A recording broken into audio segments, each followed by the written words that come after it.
What if I told you that social anxiety isn't about being awkward or unlikable?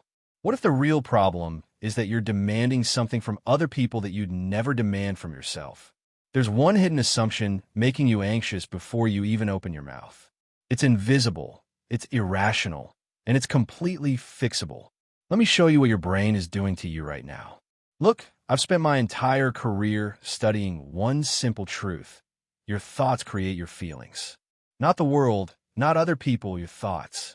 And when it comes to social anxiety, there's one specific thought pattern that's responsible for about 90% of your suffering. I'm not going to give you breathing exercises or tell you to just be yourself. That's garbage. I'm going to show you the exact irrational belief that's running in your head, usually without you even knowing it. By the end of this video, you'll understand the ABC model of emotions, how events, beliefs, and consequences work together. You'll identify the one must that's destroying your social confidence. And you'll have a practical tool for challenging this nonsense thinking in real time. This isn't theory. This is rational emotive behavior therapy, the approach I developed working with thousands of people just like you. People who thought they were broken, but really just had some irrational thinking to clean up. Let's get started. Most people think events cause their emotions directly. Someone ignores you at a party, and you feel anxious and hurt. But that's not how it works. Between the event and your emotion, there's something else happening. Something you're probably not even aware of. Let me break this down for you, because once you see this, everything changes. I call it the ABC model, and it's the foundation of understanding why you feel what you feel. A stands for activating event. This is what happens in the world. Someone doesn't respond when you say hello. Your boss doesn't laugh at your joke in a meeting. You text someone and they don't text back right away. These are just events. They're neutral. They're facts. Now, C stands for consequence, and that's your emotional reaction. You feel anxious. You feel hurt. You feel embarrassed. You feel like crawling into a hole. Most people think it causes C directly. Event causes emotion. But that's wrong. Dead wrong. Between A and C, there's B. B stands for belief. And this is the game changer. Your belief about the event is what creates your emotional consequence, not the event itself. Your belief. Let me give you a concrete example. Two people get turned down for a date. Same event. Person one thinks, this is awful. Nobody will ever love me. I must be completely defective as a human being. Person two thinks, well, that sucks, but okay, not everyone is going to like me. I'll find someone else. Same activating event. Two completely different beliefs. And guess what? Person one feels devastated, depressed, wants to give up on dating forever. Person two feels disappointed for a little while and then moves on with their life. Same event, different beliefs, completely different emotional consequences. This is crucial for social anxiety. You think other people's reactions are making you anxious, but they're not. Your beliefs about their reactions are making you anxious. And here's the proof. If events caused feelings directly, then everyone would feel identical emotions in identical situations. But they don't. You can have two people in the exact same conversation. One person feels terrified. The other person feels fine. Why? Because their beliefs are different. You're not a victim of social situations. You're creating your own response based on what you believe about those situations. Now I know what you're thinking, but it feels like they made me anxious. Yes, it does feel that way, because your belief happens so fast, so automatically, that you don't even notice it's there. It's like breathing. You don't think about it, but it's happening. And we're going to slow it down so you can catch it. Because once you catch it, you can change it. So now you understand that your beliefs create your emotions, not the events themselves. But what exactly is the belief that's making you socially anxious? What is this hidden assumption I keep talking about? Let me show you the one irrational demand that's probably running your entire social life right now. The assumption that creates social anxiety is this. People must approve of me, like me, or think well of me. And if they don't, it's awful and I can't stand it. Read that again in your mind. People must approve of me. This isn't a preference. This isn't you saying, gee, I like people to like me. This is a demand, an absolute demand on reality. And demands on reality create suffering every single time. Let me explain the difference between a preference and a demand, because this is critical. A healthy preference sounds like this. I prefer people to like me. I want people to approve of me. I'd enjoy it if this conversation goes well. But they don't have to. That's a preference. It's flexible. It acknowledges reality. An irrational demand sounds like this. People must like me. They should approve of me. They have to accept me. This conversation must go well or it's a disaster. That's a demand. It's rigid. It ignores reality. And the word must is the poison. Let me say that again. The word must is the poison. Preferences create disappointment when you don't get what you want. Okay, I'm disappointed, but I'll live. Demands create anxiety, depression, and rage when reality doesn't match your demand. This is terrible. I can't stand it. Everything is ruined. You see the difference? One is uncomfortable. The other is unbearable. And you're making yourself think it's unbearable. Now, why does your brain do this? Why do you turn preferences into demands? Because of evolution. Thousands of years ago, when we lived in small tribes, social acceptance actually equaled survival. If the tribe rejected you, you died. You couldn't get food, you couldn't get protection, you were done. So your primitive brain developed this wiring. Social rejection equals death. Get approval or die. But here's the thing. We don't live in tribes anymore. We live in a modern world with millions of people. One person rejecting you doesn't mean death. It doesn't even mean much of anything. But your brain hasn't caught up. Your thinking is still running on ancient software that's completely outdated for modern life. So how does this show up in your daily life? Let me give you some examples. Before you speak up in a meeting, your brain says, I must not say anything stupid. During a conversation at a party, I must be interesting right now. They must be enjoying talking to me. After you leave a social interaction, they must have liked me or I'm a complete failure. Do you see what's happening? You're not just hoping for approval. You're demanding it. You're demanding perfection from yourself and guaranteed approval from others. And when you don't get it, because how could you? It's impossible, you fall apart. And here's where it gets even worse. This is what I call the awfulizing chain. Watch how this works. People must like me. If they don't like me, it's awful. If it's awful, I can't stand it. If I can't stand it, I'm worthless. You go from one person giving you a neutral facial expression to complete self-condemnation in about 3 seconds. I call this masturbation plus awfulizing. These are my terms for this irrational pattern. You're masturbating with musts and making everything awful, and you're doing it to yourself. I had a client once, a smart woman, totally capable, who couldn't speak in meetings at work. She'd sit there with good ideas and just freeze. Why? Because she was demanding that everyone in that room must think her ideas were brilliant. Not prefer, must. She needed a guarantee of approval before she'd even open her mouth. And of course, you can't get that guarantee. So she stayed silent and hated herself for it. When we worked together, I showed her this demand. I said, where is it written that they must think you're brilliant? Show me that law. She couldn't, because it doesn't exist. And once she saw that she was demanding the impossible, she could start letting go of the demand. So you're making this irrational demand that people must approve of you. But why is this demand so destructive? What's actually wrong with wanting people to like you? Nothing's wrong with wanting it. But demanding it? That's a completely different story. Let me explain why this demand is not just unhelpful. It's actually impossible and totally irrational. The demand that people must approve of me fails 3 basic logic tests. I'm going to walk you through each one. First, it's not consistent with reality. There is no law of the universe that says people must like you. None. I don't care how nice you are, how smart you are, how funny you are. Some people just won't like you. Period. Some people are in a bad mood and won't like anyone. Some people have different values and won't connect with you. Some people are just jerks. That's reality. And when you demand that reality be different than it actually is, you create suffering for yourself. Guaranteed suffering. Every single time. You cannot control other people's thoughts. You just can't. And demanding that you can is like demanding that you can control the weather. It's delusional, but your social anxiety is based on this delusion. You're walking around thinking that if you just perform well enough, you can make people approve of you. And sometimes that works, but sometimes it doesn't. And when it doesn't, you fall apart because you think something that must happen didn't happen.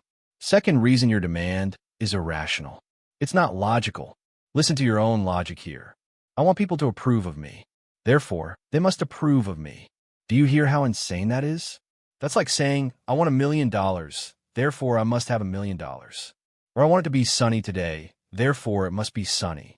Wanting something doesn't mean you must have it. That's magical thinking. That's a child's logic. But you're using it to run your social life. And then you're wondering why you're anxious all the time.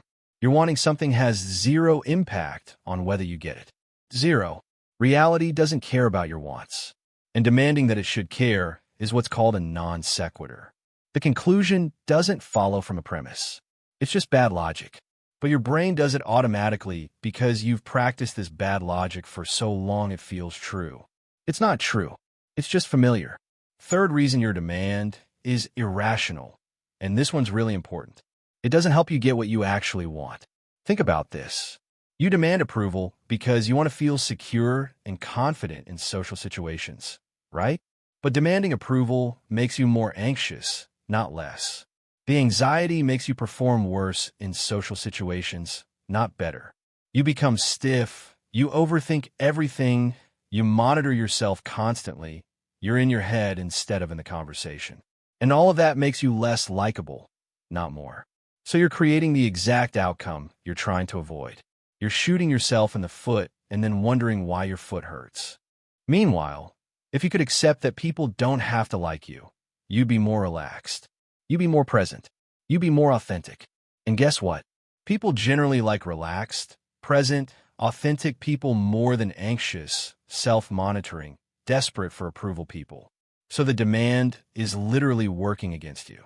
It's sabotage, self-sabotage based on irrational thinking. And here's the empirical evidence. Look at your own life. Has this demand ever actually worked for you? Has being anxious about approval ever made a social situation go better? Has worrying about what people think ever guaranteed that they thought well of you? No, of course not.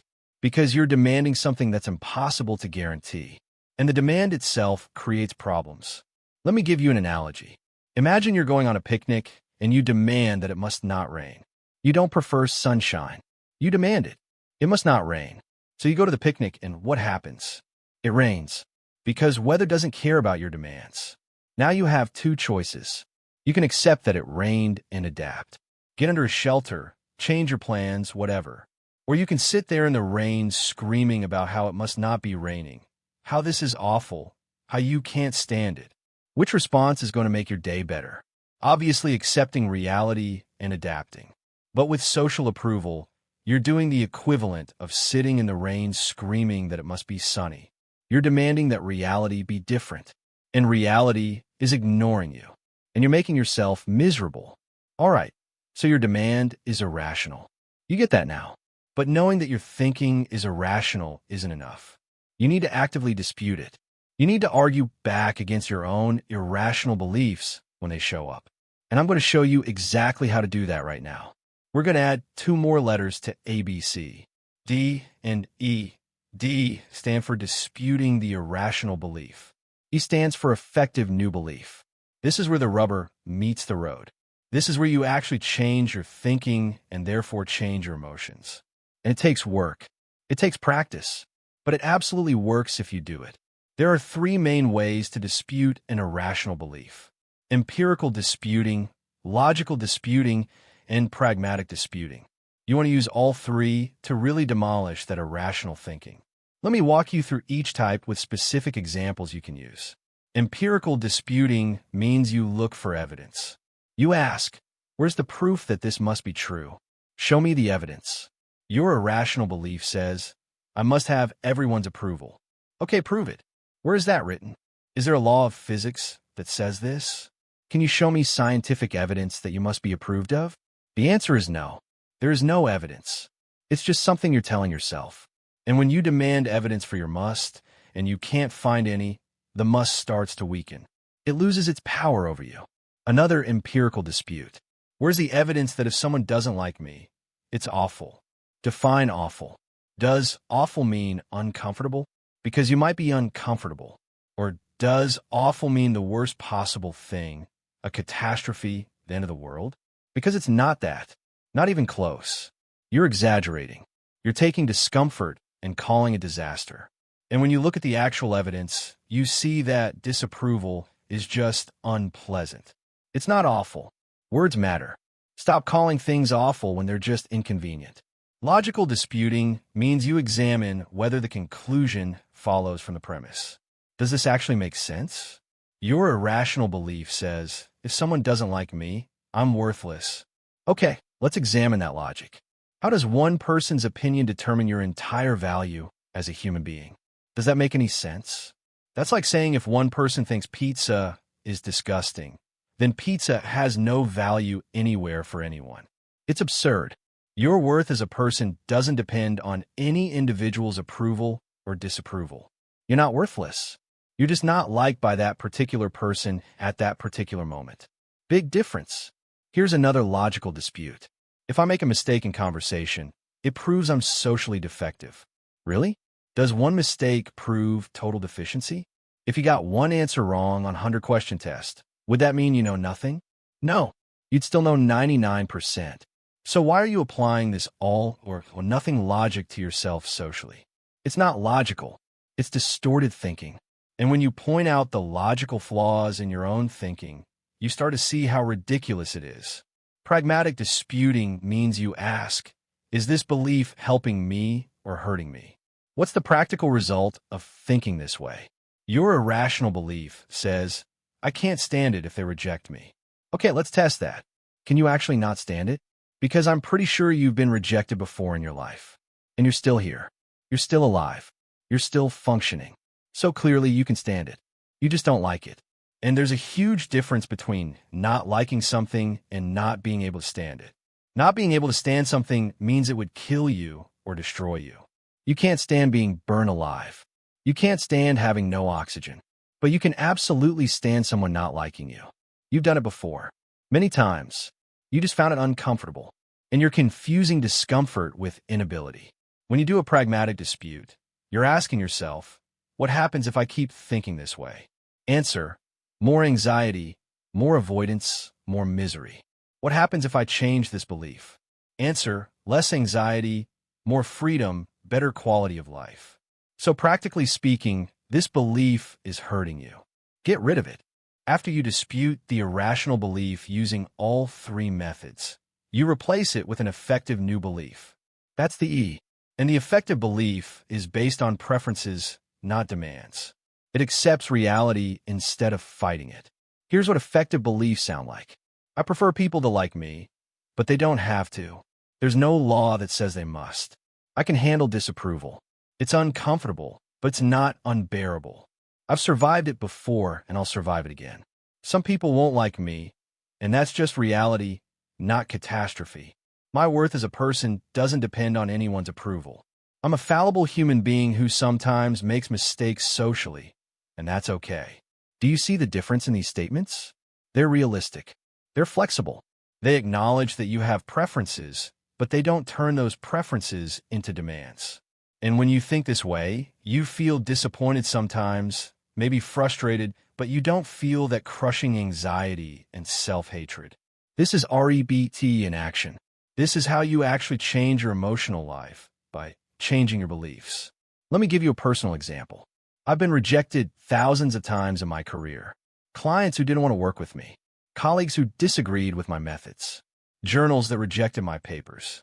Audiences who didn't like my talks. Did I like being rejected? No. I'm human. I preferred approval, but I didn't demand it. And when I got rejected, I disputed the idea that it was awful or that I couldn't stand it. I thought, well, that person doesn't agree with me. That's their right. It doesn't mean I'm worthless or that my work has no value. It just means we disagree. And I moved on. That's the power of disputing irrational beliefs. You still feel disappointment, but you don't add a layer of self-torture on top of it. Now you know how to dispute your irrational beliefs. But let's get really practical here. What does this look like in actual social situations? How do you use this before you walk into a party, during a conversation, after you leave? Let me walk you through the 3 phases so you know exactly what to do. Before a social situation, catch yourself making demands. Notice when your brain is saying things like, I must perform perfectly I have to be interesting, they must like me, I can't mess this up. As soon as you notice these thoughts, that's your opportunity. Dispute them right there before you even walk into the room. Ask yourself, where's the evidence I must be perfect? Is there a law that says this? No. What's the worst that happens if I'm not perfect? I might feel uncomfortable. Can I stand feeling uncomfortable? Yes, I've done it a million times. Replace the demand with a preference. I prefer this to go well, but it doesn't have to. I'm going to do my best and accept whatever happens. This preparation work is huge. You're lowering the stakes before you even start. You're reminding yourself that this is just a conversation, not a life or death trial. And when you walk in with preferences instead of demands, you're already calmer. You're already more present. You've given yourself permission to be human.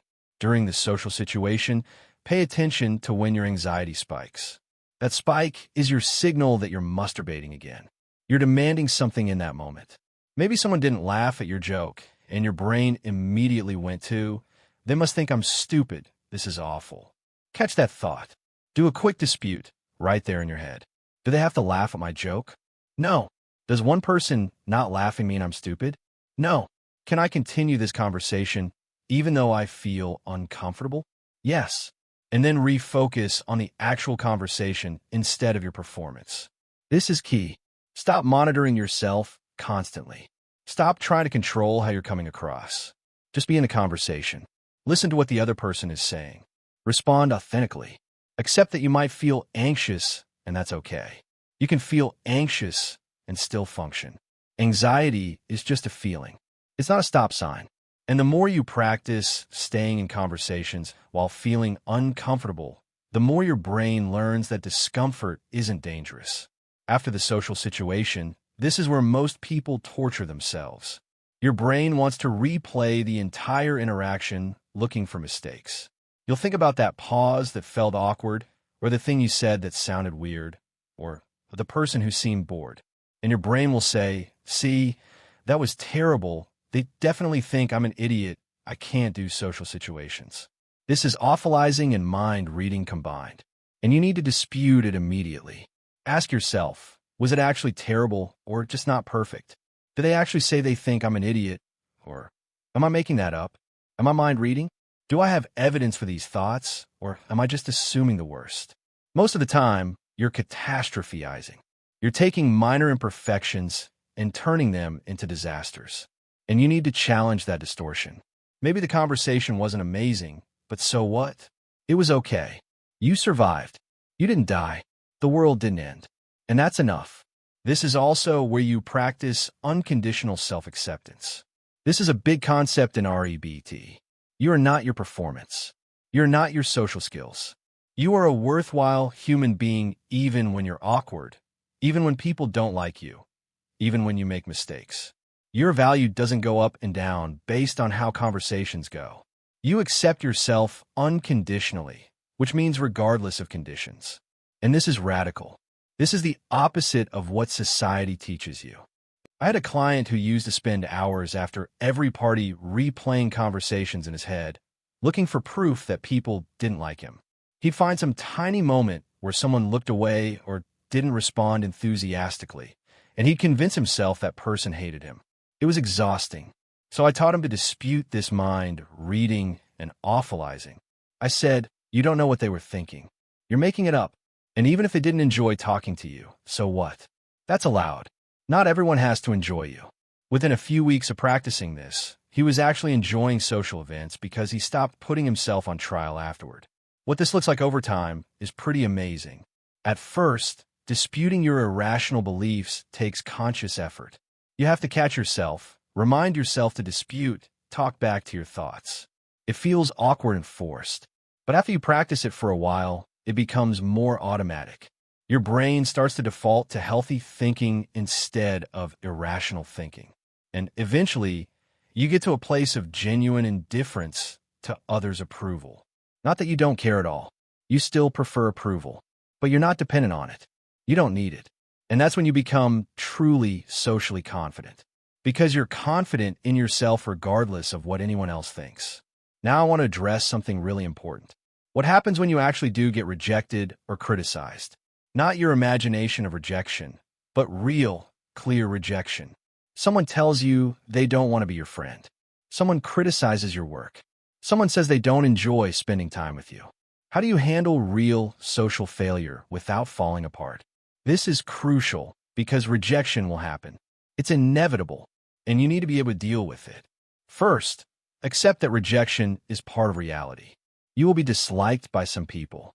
You will be rejected sometimes. You will be criticized. This is not evidence that something is wrong with you. It's just how life works.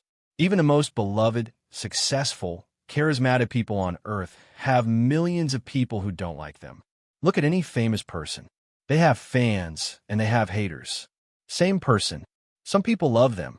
Some people hate them. Why? Because people have different preferences, values, moods, experiences. It's not about you being defective. It's about diversity of human opinion. Second, distinguish between discomfort and catastrophe. When you get rejected, it's uncomfortable. That's legitimate. You feel disappointed. You feel hurt. Those feelings are normal and okay. But discomfort is not catastrophe. It's not awful, terrible, horrible, the end of the world. It's just unpleasant. And here's where you keep confusing these two things. You're treating every uncomfortable feeling like it's a disaster. It's not. It's just uncomfortable. And you can tolerate discomfort. You've been doing it your whole life. I sometimes had people do what I call shame-attacking exercises. You do something mildly embarrassing on purpose. Wear clothes that don't match. Ask a stranger a silly question. Sing loudly in public. The point is to prove to yourself that you can survive disapproval and embarrassment. Most people avoid embarrassment at all costs because they think it's unbearable. But when you actually experience it on purpose, you realize it's just uncomfortable. Other people might look at you weird. So what? They'll forget about it in 5 minutes. And you learn that your anxiety has been based on overestimating the consequences of disapproval. Third, when someone criticizes you, treat it as information, not a verdict on your worth. They're giving you feedback. That's all. They're not decreeing whether you're a worthwhile human being. You can evaluate whether their criticism is useful and accurate, and if it is, you can learn from it. And if it's not, you can discard it. Their opinion is just their opinion. It's not truth with a capital T, and you don't have to accept it just because they said it. Fourth, build your frustration tolerance. Social anxiety is really about low frustration tolerance. You're telling yourself you can't stand disapproval, you can't tolerate rejection, you can't handle awkwardness. But you can. You just don't want to. And there's a big difference. I can't means it's impossible.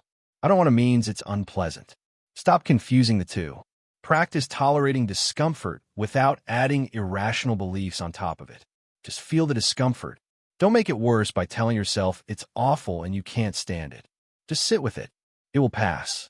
Let me tell you about my own experience with professional rejection. I've had papers rejected from journals. I've had people criticize my therapy methods publicly. I've had colleagues disagree with me strongly. Did I enjoy it?